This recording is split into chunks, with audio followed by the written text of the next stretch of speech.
Le thème de ce message ce matin, c'est la vérité. J'espère que le Seigneur te bénisse, parce que tu es en train d'écrire. Et j'aime bien voir des gens qui écrivent, parce que c'est la vérité. Amen. Parce qu'écrire, c'est garder. La mémoire, elle reste. Dedans, elle peut disparaître, mais l'écrit ne peut pas disparaître. La Bible nous dit dans le livre de Jean 18, verset 33 à 38. Verset 33 à 38. Est-ce que nous pouvons nous élever, s'il vous plaît, et nous allons la lire ensemble. Ceux qui ont trouvé la parole, le chapitre, nous voulons le lire ensemble.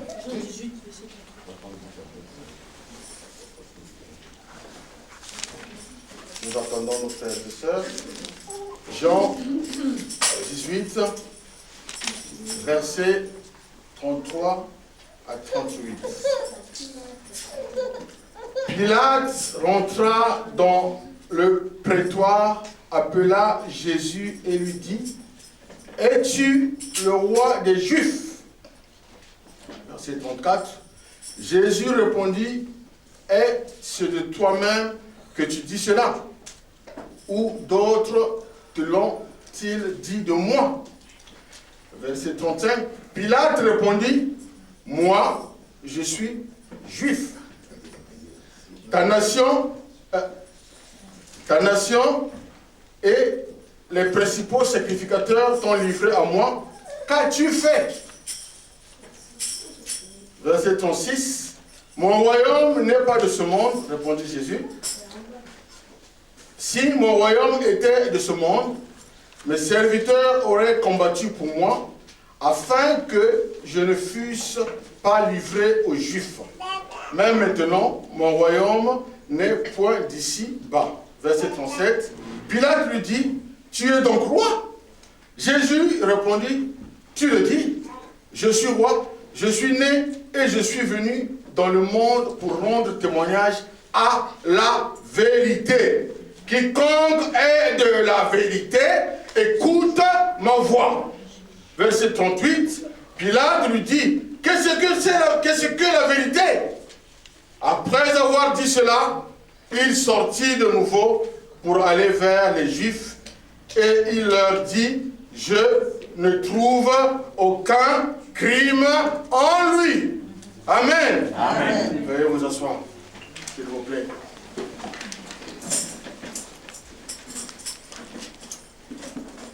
Pilate a dit que je ne trouve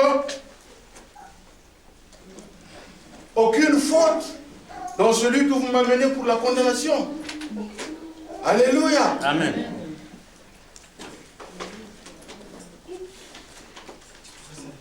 Il était amené pour être condamné. Mais il n'y avait point de condamnation en lui. Et quand on lui a demandé, il a dit qu'il était réellement ce qui lui supposait être le roi des Juifs. Mais certains ne l'ont pas reconnu. Parce qu'ils ont choisi Barabbas à la place. Donc deux mots, deux pensées.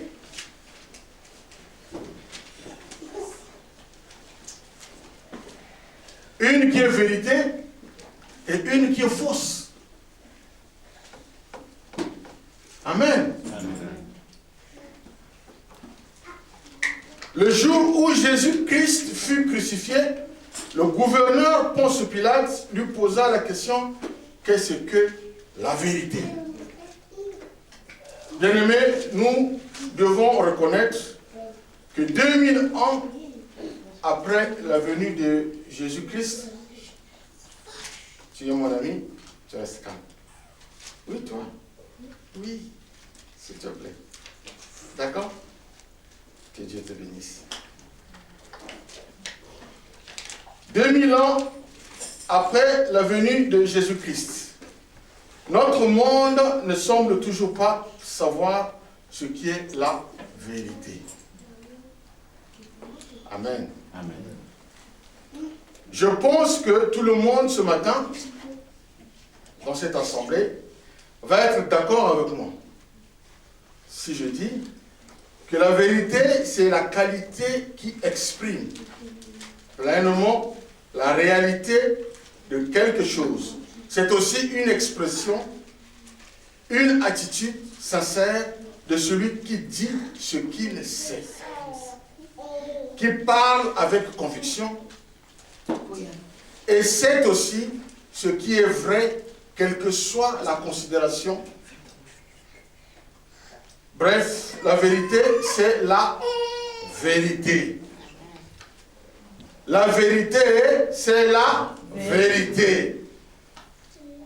Il y a eu même des chansons, des gens qui ont chanté ce thème, mais qui ne comprenaient pas ce qu'ils disaient. Ils chantaient cette chanson, mais en fait, ce n'était pas dans la vérité qu'ils vivaient. Et que ce n'était pas dans la croyance de la vérité. Bon, ça c'est une autre parenthèse. Donc la vérité, c'est la vérité. Et qu'une demi-vérité est un mensonge. Il n'y a pas de demi-vérité dans la parole de Dieu. Ce n'est pas que Dieu a fait un peu et il n'a pas fait l'autre. Non. Dieu, la Bible dit dans le livre de Genèse 1, verset 1. Au commencement, Dieu créa le ciel et la terre. Est-ce qu'il y a quelqu'un d'autre qui viendra contredire cette vérité? Non. Mais nous allons avancer. Et nous allons comprendre. Pourquoi? Parce que nous sommes arrivés au moment de l'enlèvement. La fin, elle arrive. Et que chacun de nous doit prendre conscience que si nous venons à l'assemblée, ce n'est pas à cause du mensonge que nous venons à l'assemblée. Nous venons à l'assemblée pour la vérité. Amen. Amen. Et que si quelqu'un pense qu'en quittant chez lui, qu'il vient à l'assemblée pour le mensonge, la malédiction sera tapie dans sa maison. Parce que ça, c'est la maison de l'Éternel. Parce que nous sommes membres d'un seul corps. Et que la vérité est très importante. Et qu'une demi-vérité, comme je disais, est un mensonge. La vérité n'est pas une notion floue, encore moins incompréhensible. Il n'y a rien de compliqué dans la vérité. C'est clair. La parole de Dieu, elle est claire. Elle est multipliée en combien de langues? I don't know. How? Combien de langues la parole elle est écrite? Combien de langues? How many languages? How many? We don't know. On ne sait pas. Maybe thousands of Bible, thousands of languages. Oh, pardon. Peut-être des milliers de fois en langue, parce que dans mon pays, là où je viens, il y a la Bible en Kikongo. C'est une langue du pays. Il y a la Bible en français. Il y a aussi la Bible en lingala, n'est-ce pas, pasteur? Il y a la Bible certainement d'autres dialectes traduits. Parce qu'ils font traduire ce qui est l'original. Amen. Amen. Nous prenons un petit pays comme ça. Maintenant, allez-y dans d'autres pays où il y a 4 ou 5 langues. How many? Combien? Plusieurs. Donc, cette vérité, elle est vérité. Voilà pourquoi on l'a traduit. Pour que tout un chacun de nous qui ne comprend pas ce que nous parlons aujourd'hui de du français, qu'il puisse comprendre dans sa langue. Parce que Dieu a créé toutes ces langues. Amen. C'est pour cela qu'il est facile à comprendre. Dieu a donné le discernement à toute personne d'interpréter sa parole écrite, de donner ses témoignages pour celui qui parle swahili, pour celui qui parle français, pour celui qui parle anglais, pour celui qui parle ourdou, pour celui qui parle... comment les langues à la Côte d'Ivoire, les langues, à part le français? On a 66 langues. Non, voilà, on a 66 langues comme la parole de Dieu. Amen. Donc, il n'y a pas à contredire la parole de Dieu. Alors, le grec du Nouveau Testament utilise deux mots différents pour désigner la vérité. En premier, il y a le mot alesia. Alesia, ce mot signifie ce qui est sincère, ce qui est certain, ce qui est véritable, ce qui est dénué de tromperie. Voilà ce que Ponce Pilate voulait savoir. Il posait la question: qu'est-ce que la vérité? Mais Jésus-Christ était la vérité en face de lui. Amen, amen. Parce qu'il lui disait que tu as dit que je suis le roi des Juifs, et tu l'as dit. Amen. Est-ce que quelqu'un est venu après Jésus dire à Ponce Pilate qu'il ment, qu'il ne l'est pas, et qu'il y a un autre qui est le roi des Juifs? Amen, amen, amen. Sosola. Yes.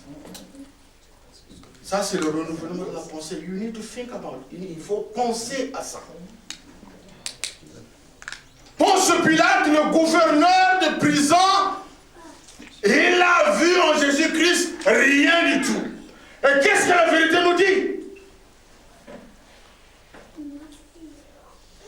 La vérité nous dit que la vérité n'est pas une notion floue, encore moins incompréhensible. La vérité, elle est compréhensible. Elle est facile. C'est le mensonge qui est incompréhensible. Parce qu'il y a la vérité à l'intérieur qu'on cache. Alors ça devient compliqué. La version que je vous ai donnée, une fois quand je suis arrivé, je sais pas, 2 mois après, c'était 2 mois après, je suis allé en stage ici en France. Je suis allé en stage sur l'évaluation de compétences, quelque chose comme ça, pour essayer d'améliorer la situation. Alors, à la fin, il nous faisait faire un test, dans le sens que, moi, si je dis quelque chose, je raconte une histoire au pasteur, la même histoire que le pasteur que je viens de raconter, quand il va arriver chez maman, il va changer de ton. Quand il arrivera chez maman, maman le donnera à la sœur, elle changera de ton. La sœur, elle va repartir. Comment vous appelez la sœur? À la sœur Franklin, elle l'entend à la façon qu'elle lui a dit, mais quand elle va le donner à l'autre, ça a changé. Et quand elle arrivera sur moi, ça a changé. Mais le commencement, c'était pas ça. Amen. Ça, c'est la deuxième forme, la façon que toi tu as compris, tu expliques. Mais la parole de Dieu. Donc, ce qu'elle va expliquer, elle, à la fin, il y aura, à sa façon à elle, elle a raconté, mais ce n'est pas l'originalité que le premier a entendu. Parce que le premier, quand il a entendu, il a donné l'explication à l'autre, mais il a omis de dire ce qui était vrai. Il a dit à la façon que lui, il a pu comprendre. Ce n'est pas comme ça. Donc la vérité, elle est compréhensible. Mais c'est que quand il y a une contre-vérité, là, ça devient compliqué. Alors je disais, en deuxième, il y a le mot Amen. Ça, c'est ce que les Juifs, les Grecs, ils utilisaient. Alors, Amen, c'est à chaque fois que ce mot est traduit par le mot vérité.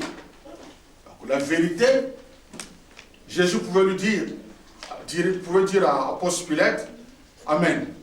Ce que vous dites, je suis le roi des Juifs, Amen. Jésus lui a dit, vous l'avez dit. Et bien vous l'avez dit, ça veut dire quoi? Ce qui est sincère, ce qui est vérité, ce qui est juste. Vous n'avez pas menti, mais il voulait qu'on lui détaille ça. Mais en fin de compte, la vérité était en face de Ponce Pilate. Amen. Amen. Amen. Amen. Alléluia. Merci Seigneur.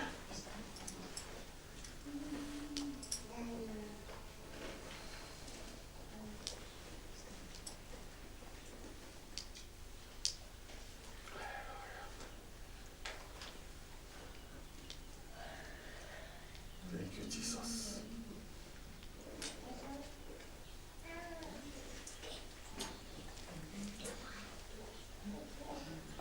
Donc, il y a le mot Amen. C'est à chaque fois que ce mot est traduit par le mot vérité, c'est lorsqu'il est employé par Jésus-Christ, et cela à 99 reprises différentes dans le Nouveau Testament. Exemple, en vérité, à l'époque, les laïcs utilisaient ce mot pour affirmer un témoignage. Au lieu de dire en vérité, oh, c'est la vérité que je vous dis, non. Amen. Amen. Est-ce que la parole que le pasteur est en train de prêcher est la vérité? Oui, amen. Est-ce que le verset que nous avons lu dans le chapitre 14 de Jean, verset 33 à 38, est-ce que c'est la parole de Dieu? Amen. Alléluia. Amen. Donc c'est très important de comprendre cela. C'est très important, bien aimé. En vérité, à l'époque, les laïcs utilisaient ce mot pour affirmer un témoignage. Par exemple, une personne aurait pu dire, selon la connaissance que j'ai de la chose, je dis que c'est vrai. Alléluia. Alors, il disait Amen. Autrement dit, cette vérité était conditionnelle aux informations que la personne détenait.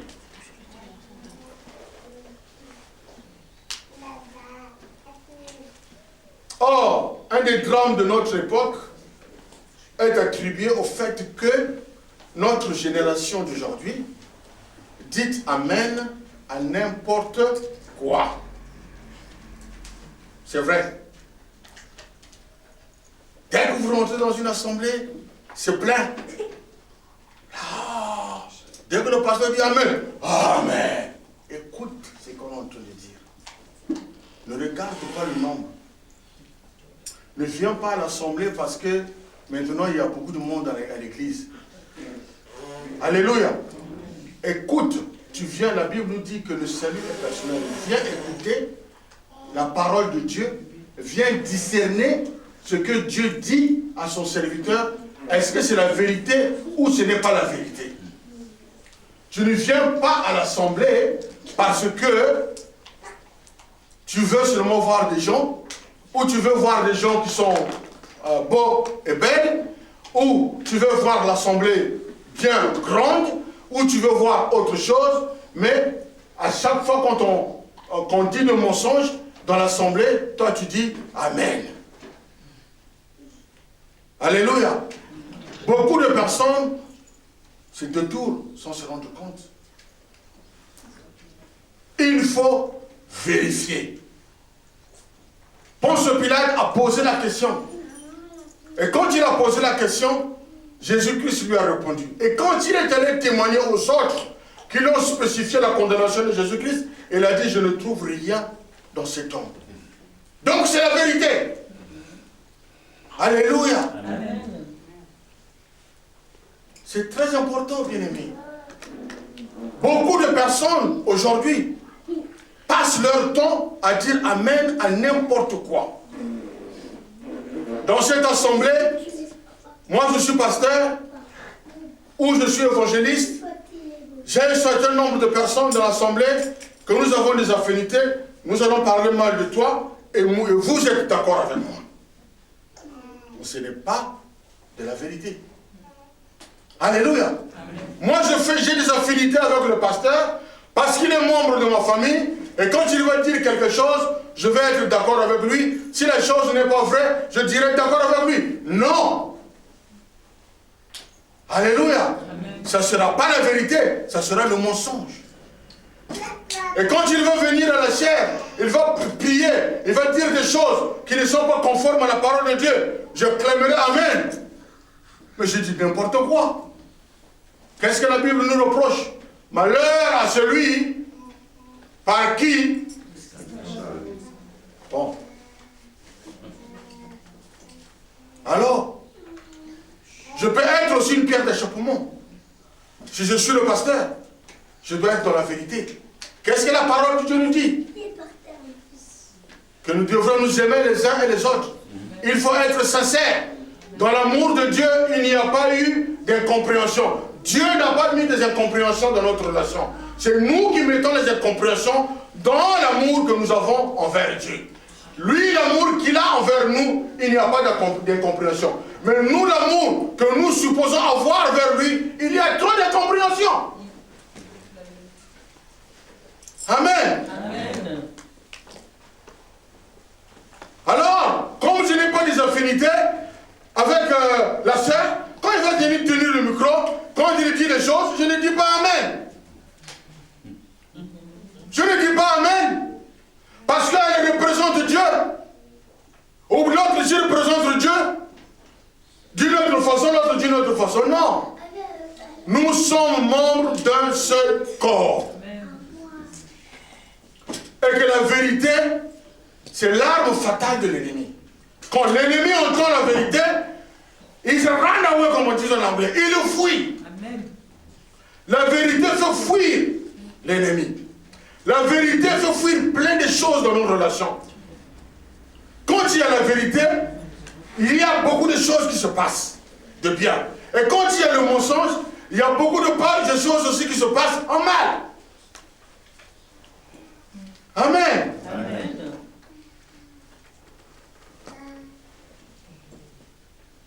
Beaucoup de personnes disent Amen, c'est n'importe quoi.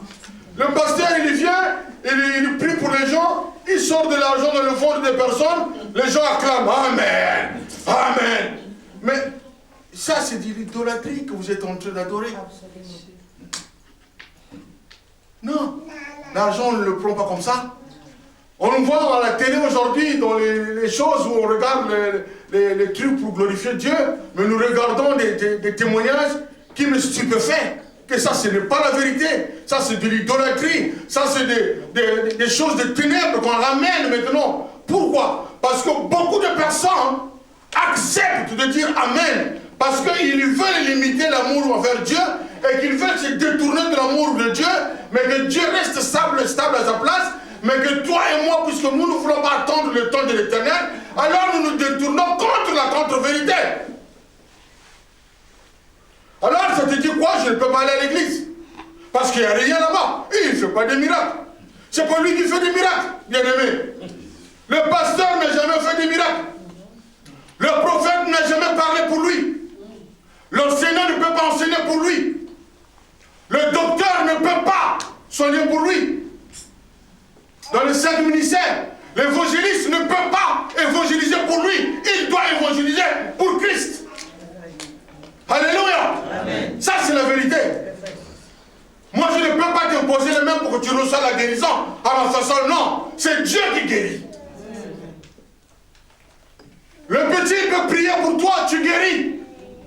Ce n'est pas parce qu'il est petit que tu dois ne pas le croire et que tu dois croire en moi parce que je suis costaud et j'arrive, je te dis que voilà, tu me crois. Non, il faut croire la vérité, bien-aimé.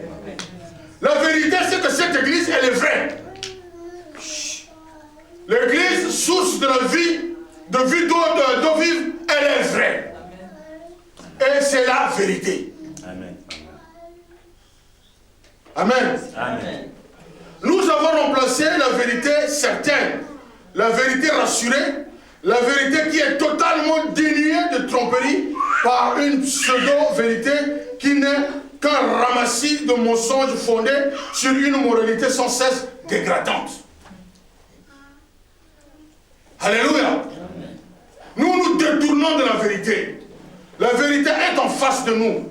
Dieu n'a pas changé. La parole de Dieu, avant que tu sois né, elle était la même. Maintenant que tu es né, elle est la même. Maintenant que tu veux la détourner, elle restera la même. Maintenant que si tu veux la laisser un jour, elle restera la même. Mais toi, c'est toi qui dois changer, ce n'est pas Dieu qui doit changer. Dieu ne change jamais. Dieu ne change pas. La Bible dit de génération en génération, il sera le même. Il est le maître de temps et de circonstances. Si toi tu entends le mensonge, this is for you. This is your life. This is not about God. It's about your life, your amount, your health, and your soul. Ça, ce n'est pas à propos de Dieu, c'est à propos de toi-même. à propos de ta vie, de ton âme, de ton esprit, de ce que tu veux faire. Mais ça ne regarde pas Dieu. Dieu n'est pas mensonger. Dieu est la vérité. Amen. Et la parole est vérité. Amen. Le prophète parle, si c'est un vrai prophète, il parle par la parole de Dieu. Il ne parle pas pour lui. Mais beaucoup de personnes aujourd'hui vont ramasser je ne sais pas quoi, comme mon enseignement me donne, de ramasser quelque part, par-ci, par-là, sur le démon pour vous apporter, qui disent que non, ils souffrent comme ça, les gens tombent, vous êtes d'accord. Comme cette église, on ne souffle pas, alors les cieux sont vides. Mais c'est ça.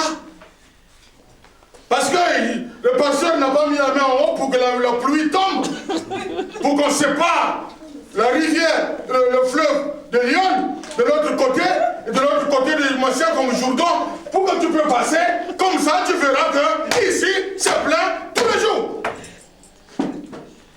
Non, Dieu travaille, il prend le temps, il a mis la parole, il enseigne, il attend que tu écoutes, que tu appliques. La foi vient de ce cœur. Amen. Et ce qu'on entend vient de la parole de Dieu. Dites Amen. Amen. C'est la vérité. It's true. C'est vrai. Donc il n'y a pas de contre-vérité dans la parole de Dieu. C'est pour cela que Jésus-Christ, c'est une révélation, mais qu'elle est déjà écrite, qui nous revient. Elle me dit, Jésus-Christ, en commençant, il n'a pris que 12 apôtres. 12 seulement, 12 disciples. Il n'a pris que 12. Mais dans la Samarie, dans la Judée, partout, est-ce qu'il n'y en avait pas d'autres? Mais il en avait choisi que 12 pour les enseigner. Après, afin qu'ils puissent partir aussi, pour faire la multiplication dans la pensée, dans le nombre, dans l'enseignement, dans l'élévation, dans la gloire de l'Éternel. La Bible dit, allez, faites de toutes les nations les disciples. La Bible ne dit jamais, allez, faites de toutes les nations les menteurs, ou les pécheurs, ou les gens qui ne croiront pas à la parole. La Bible dit la vérité. Alléluia. Amen. La Bible dit la vérité. Et en disant la vérité, il dit que vous reconnaîtrez moi par les signes et les prodiges. Ce n'est pas parce qu'ils doivent faire des miracles. Les signes, ils peuvent être les enseignements que vous recevez. Est-ce que vous avez la délivrance à travers les enseignements? Oui ou non? Oui. Alors vous grandissez. Alors ce qu'il vous enseigne, c'est vrai. Dans la prière, est-ce que vous avez la délivrance? Est-ce que vous êtes vraiment sanctifié dans la prière? Oui. Alors l'Esprit de Dieu travaille. Alléluia. Bien-aimés dans le Seigneur, il nous incombe de veiller sur l'intégrité de la vérité. Ça, c'est notre rôle. Parce que pourquoi l'intégrité de la vérité? Nous devrons témoigner de ce que la parole de Dieu nous dit. C'est veiller à la vérité. Alléluia. Amen. Je ne crois pas à ceux qui disent que quand Jésus-Christ reviendra, il trouvera une église agonisante, faible, presque à l'agonie. Non, je ne crois pas. Qui le croit ici? Non. Qui croit que quand Jésus-Christ reviendra, peut-être demain lundi, mardi ou mercredi ou je ne sais quand, mais ce que je suis sûr, c'est qu'il reviendra, qu'il trouvera une église de la source de vivre à l'agonie. Non, je ne crois pas. Non, détrompez-vous. Pour ceux qui peuvent penser ou ceux qui peuvent croire, je vous le dis aujourd'hui, si la chose est pour Dieu, Dieu confond les pensées des gens. Si cette église est pour l'Éternel, l'Éternel va confondre les pensées des gens, les pensées de ceux qui croient que ce qu'ils croient est vrai. Non, ce qu'ils croient est faux. Parce que la Bible dit que ça, c'est sa maison. Alléluia. Et dans cette pierre, il bâtira sa maison. Alléluia. Amen. Cette assemblée, c'est une pierre. Un roc. On ne déplace pas un roc. Alléluia. Vous voyez la ville de Monaco, allez la déplacer. Impossible. Alléluia, les terrons peuvent passer, toutes les choses peuvent arriver, mais le roc sera toujours là. Tous ceux qui peuvent penser les contre-vérités à travers le ministère, qui est vrai, il y a d'autres ministères, je ne peux pas les dénommer, certainement, qui sont dans le mensonge, parce qu'ils préparent un saut pour tuer les âmes de Jésus. Alléluia. Mais cette assemblée, elle est dans la vérité. Alléluia. Amen. Regardez le nombre de l'avenir qui se trouve dans l'assemblée. Regardez le nombre des enfants. Regardez le nombre des disciples. Regardez le nombre des évangélistes, des pasteurs, des gens qui vont prendre le micro pour rester avec maman et la sœur dans la louange. Que Dieu te bénisse, la sœur. Dieu fera des grandes choses pour toi. Mais il te demande une seule chose. Améliorer une certaine partie. Améliorer une certaine partie que tu crois bien. Mais cette partie, Dieu veut que tu l'améliores pour qu'il te comble de la grandeur. Que Dieu te bénisse. Alléluia. Thank you, Jesus. Alléluia. Moi, je suis donc de ceux qui croient que la vérité est menacée. Parce que Dieu veut beaucoup t'utiliser. Mais Dieu te demande certains sacrifices. Dieu te demande certains sacrifices, fais-les. Et je ne sais pas, mais Dieu va améliorer beaucoup de choses dans ta vie, la sœur. Alléluia. Reste intègre. Reste intègre. On a 2 oreilles. Mais on peut écouter 1000 choses. Maintenant, discerne ce son-là. Il faut discerner la voix de Dieu. Il faut discerner ce qui est vrai. Il ne faut pas écouter ce qui est faux. Mais il faut refuser ce qui est faux et accepter ce qui est vrai. Je ne crois pas à ceux qui disent que quand Jésus reviendra, donc il trouvera une église à condition de faible, presque à l'agonie. Je dis non.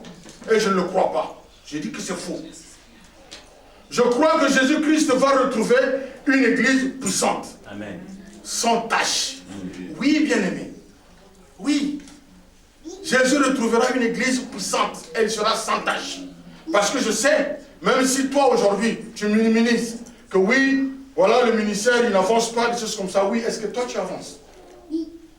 Est-ce que toi tu avances pour que le ministère n'avance pas? Qui t'a dit que le ministère n'avance pas? Est-ce que tu es l'esprit? Non. Est-ce que tu es Dieu? Non. Est-ce que tu es ce que Dieu a créé à son image? Oui. Qu'as-tu fait pour que l'église avance? Si tu ne fais rien, alors ne parle pas de la croissance morale, spirituelle et numérique de l'assemblée. Alléluia. Amen. So you are not with us. Tu n'es pas avec nous. You are outside of the vision. C'est-à-dire que tu es dehors de la vision. Celui qui parle mal de l'église, celui qui parle mal du pasteur, il parle mal de Jésus-Christ.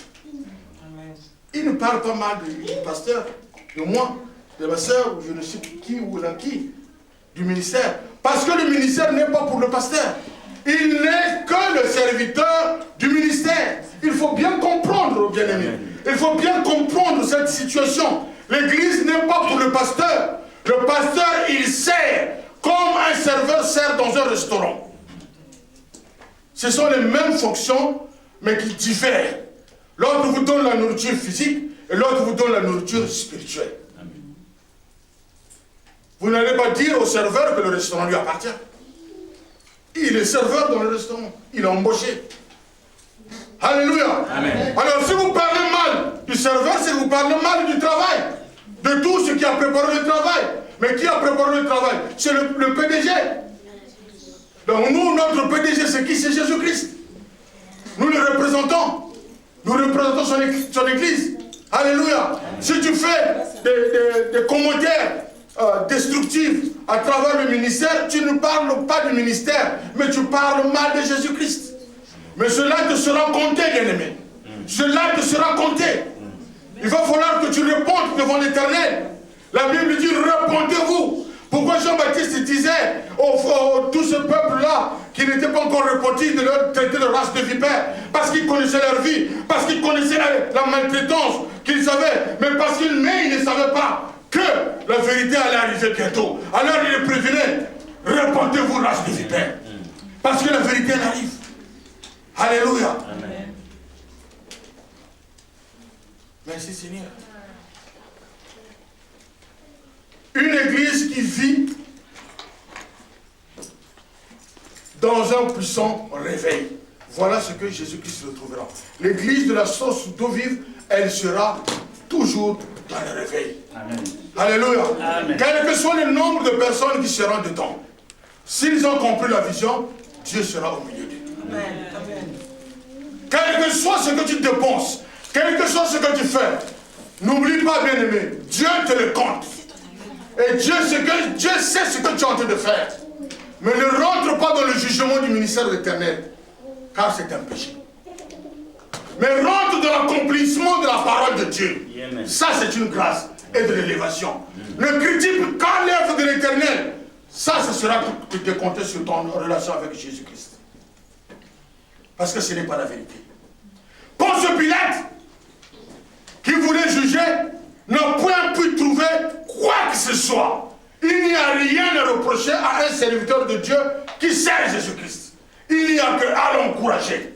Alléluia. Amen. Il y a ce qu'on appelle, quand on étudiait la parole de Dieu, on appelait ça des critiques constructives, non destructives. Parce qu'il y a des critiques qui détruisent la personne. Parce que nous sommes des êtres humains.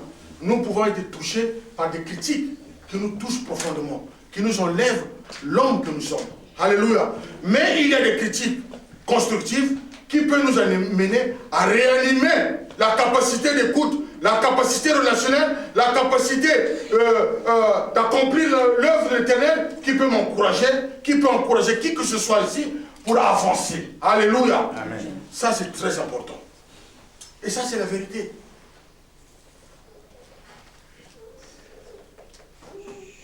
La vérité du salut, elle est menacée aujourd'hui. La vérité, elle est menacée. Nous allons lire le livre de Galates 1, 6 à 10.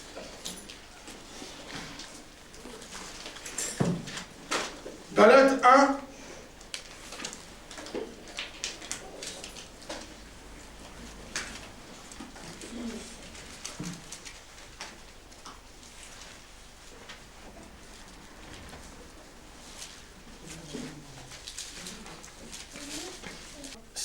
à 10. Je m'étonne que vous vous détourniez si promptement de celui qui vous a appelé par la grâce de Christ pour passer à un autre évangile. Non, pas qu'il y ait un autre évangile, mais il y a des gens qui vous troublent. Alléluia. Et qui veulent renverser l'évangile de Christ. Il y a des gens qui peuvent venir à l'assemblée, qui vous disent, le pasteur, on va aller prier là-bas. Laisse-le. Alléluia. Moi, je fais ça, c'est bon. Mais le pasteur, il ne fait rien. Laisse-lui. Alléluia. C'est déjà écrit. Donc ne soyez pas surpris, c'est dans la parole de Dieu. Non pas qu'ils aient un autre évangile, mais il y a des gens qui vous troublent. Ils n'ont pas d'autre évangile. Il n'y a qu'une seule parole, un seul Dieu et un seul peuple de Dieu. Alléluia. Amen. Et qui veulent renverser l'évangile de Christ. Ceux qui veulent parler de mal de l'Église, ils veulent renverser la pensée de Dieu, la grandeur de Dieu, la bénédiction dans l'Église. Alléluia. Amen. Faites attention à cela. Mais quand nous-mêmes, quand un ange du ciel annoncerait un autre évangile que celui que nous avons prêché, qui soit anathème. Parce qu'il n'y en aura pas. Parce qu'il n'y a que celle-là qui soit anathème. Parce qu'il ne comprendra pas la parole, parce qu'il sera de l'autre côté. Alléluia. Amen. Verset 9, nous l'avons dit précédemment, et je le répète, à cette heure, si quelqu'un vous annonce un autre évangile que celui que vous avez reçu, qu'il soit anathème. Verset 10, et maintenant, est-ce la faveur des hommes que je désire ou celle de Dieu? Disait-il l'apôtre Paul. Est-ce que je cherche à plaire aux hommes? Non, pas bien sûr. Si je plaisais encore aux hommes, je ne serais pas serviteur de Christ. Alléluia. Amen. Si ce n'est que pour être un bon parleur à l'assemblée, Dieu va me le reprocher. Alléluia. Amen. Parce que la vérité, c'est de parler de la parole de Dieu. Et c'est ce que l'apôtre Paul disait au peuple de Galate, qui s'est détourné des murmures de l'assemblée, des gens qui parlaient mal de l'église. Il leur prévenait de faire attention, parce que les gens viennent pour parler mal de la parole de Dieu. Alors il faut que vous fassiez très attention. Alléluia. Amen. La vérité de la puissance de Dieu est menacée. Et nous pouvons lire cela aussi dans le livre de 2 Pierre, chapitre 1 et verset 16. Le suivisme. Si quelqu'un peut lire le livre de 2 Pierre 1, verset 16, s'il vous plaît. Deuxième épître de Pierre, chapitre 1, verset 16.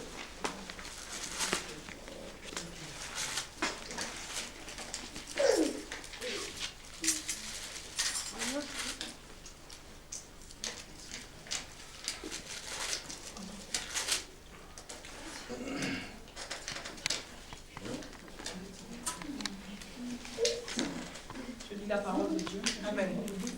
Dans le livre de Pierre, chapitre 1, verset 16.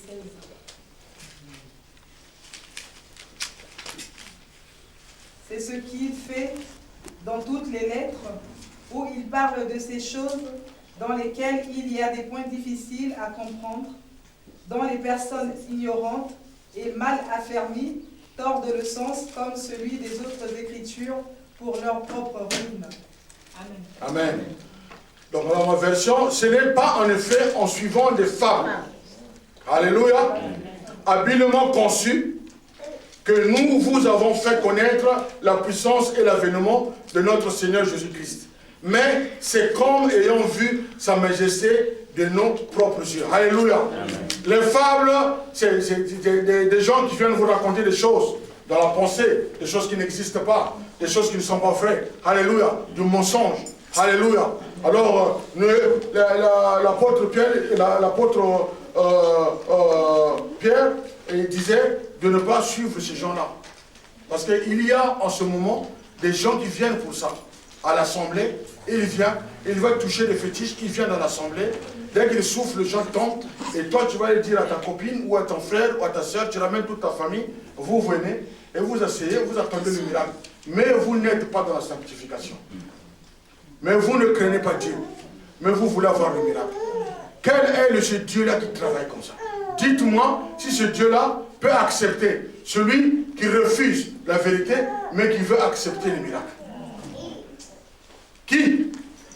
Il n'y en a pas. Amen. Mais il n'y a que de l'autre côté qu'on fait ça. Quand vous allez chez le marabout, il n'a pas besoin de savoir quoi que ce soit. Il a besoin de vous donner ce que vous avez besoin. Point, c'est tout. Mais quand vous allez lui donner, quand il va vous donner ce que vous allez lui donner, vous n'avez pas fini de lui donner ce que vous allez lui donner. Jusqu'à ce que vous allez revenir encore chez le Père. Vous êtes allé vous-même chez le marabout, lui dire ce que vous voulez, et lui vous donne ce que vous voulez, et vous savez que Jésus-Christ existe, et qu'il donne gratuitement, parce que vous recevez gratuitement. La Bible dit, demandez et vous recevrez. Amen. Amen. Qui d'autre dit cela? Personne. Mais quand vous allez de l'autre côté, on vous dit, vous venez demander, donnez-moi. Donnez-moi, donnez-moi, et je vous donnerai. Ah oui, soyons clairs. C'est ce que les gens aiment aujourd'hui. La contre-vérité. Les gens aiment la contre-vérité. Va à l'église. On prie. Fais quelque chose de l'assemblée. Alors allons-y chez le prophète là-bas et prophétise. À quelle heure on va aller? Ah oui. Amen, amen. On va aller chez le prophète. Lui, il regarde même les goyons que j'ai tournés. On va aller. On va aller. On va aller. Allons-y à la source d'eau vive. Pasteur. Pasteur. Le pasteur dit allô, il coupe. Mais après il dit, mais le frère, qu'est-ce qui s'est passé? Le pasteur, mais je t'avais appelé. Tu n'avais pas répondu. Ah mais je pensais que j'étais déjà parti, je voulais te demander que tu viennes me chercher. Ah! Eh oui, c'est l'église d'aujourd'hui. Elle croit que Dieu viendra, Jésus-Christ viendra nous retrouver morts. Non! Trompez-vous, détrompez-vous, bien-aimés. Jésus-Christ retrouvera l'église forte. C'est pas parce que tu fais le geste sur le pasteur que l'église va tomber. Non! Au contraire, l'église va augmenter. Parce que Dieu est un Dieu de défi. Amen. L'Éternel s'est présenté à Moïse. Il a dit à Moïse, je suis l'Éternel. Alléluia. Amen. Tu me suis. Ah oui, suis-moi. Et je vais t'enseigner des choses que tu vas dire au peuple qui a besoin de l'aide. Alléluia. Amen. Il a pris un guide dans l'assemblée, un guide que vous devrez suivre. Alléluia. Amen. Le guide vous amènera selon la pensée de Dieu. Le guide vous amènera selon la vérité certaine. Amen. Mais si vous allez suivre un petit guide, il vous amènera à la tromperie. Il vous amènera à la débauche. Il vous amènera à plein de choses. Malheur à celui-là. Alléluia. Amen. Il y a des personnes qui continuent de croire à l'imagination dénuée de valeur et réalité. Les gens veulent se détourner de la vérité pour se détourner vers l'idolâtrie. Ils aiment l'idolâtrie. Ils aiment adorer quelque chose qui leur facilite, qui leur garde leur péché, qui leur garde leur incontinence, qui leur garde tout. Ils ne veulent pas écouter la vérité. Essayez de faire du bruit. Essayez de faire du bruit dans un lieu qui est tranquille. Les gens vous diront que vous êtes en train de déranger. Alléluia. Amen. Parce que la vérité aussi dérange. Amen. Quand vous commencez à prêcher Jésus-Christ dans votre famille, ils vont vous amener à vous faire tuer. Parce que vous amenez le flambeau. Parce que vous amenez la vérité. Amen. Quand vous allez dans votre entourage parler de Jésus-Christ, ils vont vous ramener dans votre passé. Ils vont vous dire qu'est-ce que toi tu étais. Alléluia. Amen. Ils vont te ramener au rabbin. Parce que tu parles de Jésus-Christ. Ils ne veulent pas entendre cela. Mais quand tu iras lui parler du prophète qui prophétise, sans te parler du salut, sans te parler de l'enlèvement, il sera ami avec toi. C'est ce que les gens veulent entendre aujourd'hui. Alléluia. Bien-aimés dans le Seigneur, la vérité a été toujours menacée au temps d'Adam. Nous avons vu dans la parole de Dieu comment est-ce qu'Adam et Ève, ils étaient bien avec Dieu, et à un moment donné, le serpent est venu leur dire la contre-vérité. Alléluia. Amen. Et nous avons vu dans les cheminements de Moïse, Moïse avançait avec le peuple commençait à vociférer, à demander autre chose. Qu'est-ce qu'ils ont voulu? La contre-vérité. Parce que Dieu parlait à travers Moïse, le conduire. Il disait, Dieu allait mettre trop du temps. Nous avons commencé à adorer notre Dieu. Alléluia. L'idolâtrie. Amen. Amen. Il y a eu un roi qui s'appelait Saoul en Israël. Ce roi qui le peuple voulait. Alors à la fin, il a fait quoi? Il a voulu marcher contre la contre-vérité pour attaquer David, qui était dans la vérité. La vérité sera toujours menacée. David était dans la vérité. Il a été menacé. Goliath est venu pour attaquer David parce qu'il était la vérité. Goliath était la contre-vérité. Parce que les gens disaient que Goliath était constant et que David était petit, le constant les gagnait. Non, ce qui gagne, c'est la parole. Amen. Ce qui gagne, c'est ce que vous dites. Ce n'est pas ce que vous êtes. Mais ce que vous dites, c'est ce qui est très important. Alléluia. Amen. Jésus s'est mis devant Ponce Pilate. Ponce Pilate, il a vu un homme dénigré, qui était mal propre, mais qui était roi. Il n'a pas compris. Mais ça n'a pas été contredit. Mais qu'est-ce que c'est que je vois? La vérité. Alléluia. Amen. Jésus-Christ bien-aimé, c'est la vérité. Le disciple Thomas fait part de son inquiétude dans le livre de Jean 14, versets 5 et 6, et il demande le chemin à l'Éternel, à Jésus-Christ. Et Jésus-Christ lui dit, moi je suis le chemin, la vérité et la vie. Nul ne vient au Père que par moi. Amen. Il cherchait le chemin. Le disciple qui était avec Jésus-Christ voulait connaître le chemin. Il ne savait pas comment est-ce qu'il faut y aller. Mais Jésus-Christ connaissait le chemin. Amen. Il faut suivre Jésus-Christ bien-aimé pour la vérité.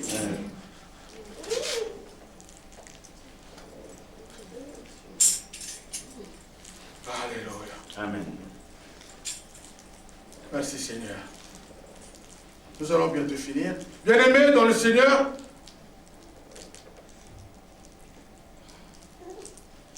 Dieu est merveilleux. Amen. Dieu est merveilleux. Nous voyons dans la contre-vérité les gens qui sont en train de vivre. Il y a dans l'immoralité sexuelle.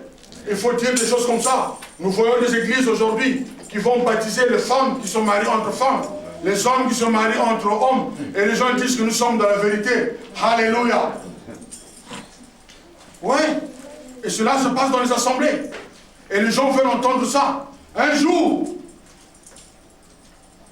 à la télévision américaine, ABC, on posait une question à un grand serviteur de Dieu. Un grand serviteur de Dieu. D'après ce qu'il dit. Alléluia.